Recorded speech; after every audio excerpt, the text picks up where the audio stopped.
So in terms of our vector operations, we have basically the same things that we've been working with before with our complex numbers and matrices. That if we want to talk about addition of vectors, we do addition by components. That is, if we have vectors v and w, v plus w is a1 plus a2I, that is the horizontal component, plus b1 plus b2j.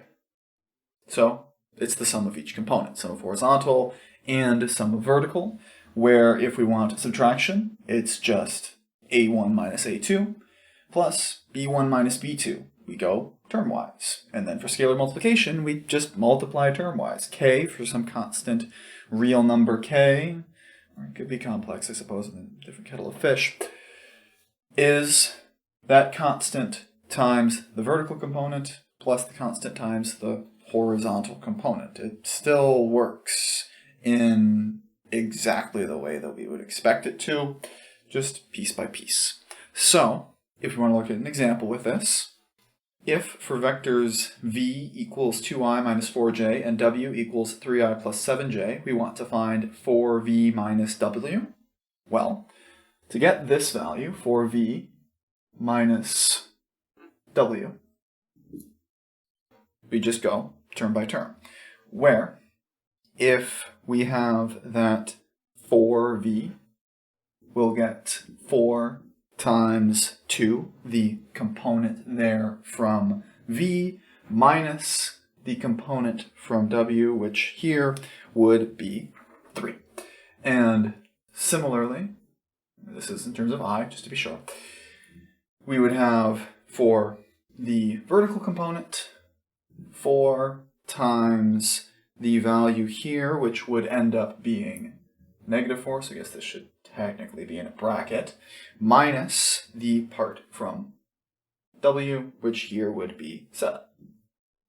And that's going on top of our j, our horizontal piece, or excuse me, our vertical piece. I keep saying that backwards, I don't know why.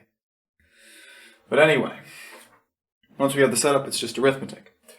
We'll take 4 times 2 minus 3, which gets 5 for our horizontal component on I, plus for our vertical, we will have 4 times -4 is -16 minus 7, so actually, I'll write it this way too often, I haven't seen many of them yet, this would be minus, not plus, 23j for our vertical part. And from here we have some basic patterns that these things fall into, essentially we're just confirming that basic arithmetic laws hold for vectors, or at least the ones of them that do, where we have u plus v equals v plus u for vectors u and v. U plus v plus vector w is equal to u plus vector v plus vector w. We can group them. V plus the 0 vector is v. V plus minus v is equal to v minus v, or the 0 vector. C times d times v is equal to cd times v for constants c and d. C times u plus v is equal to cu plus cv for constant c. Then c plus d times v is equal to cv plus dv. 1 times v is equal to v. 0 times v is equal to 0, where those are 1 and 0 as just constants, not vectors. And the magnitude of a constant times a vector is equal to the absolute value of the constant times the vector.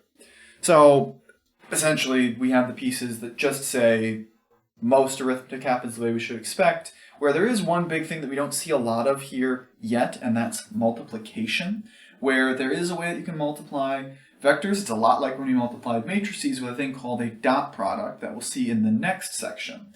But for now, we're going to finish this one talking about a particular construction called a unit vector, where specifically what we're doing is looking at a vector that does something similar to the one we have, but has been scaled down to only have a magnitude of 1. And we'll see how we can construct that next.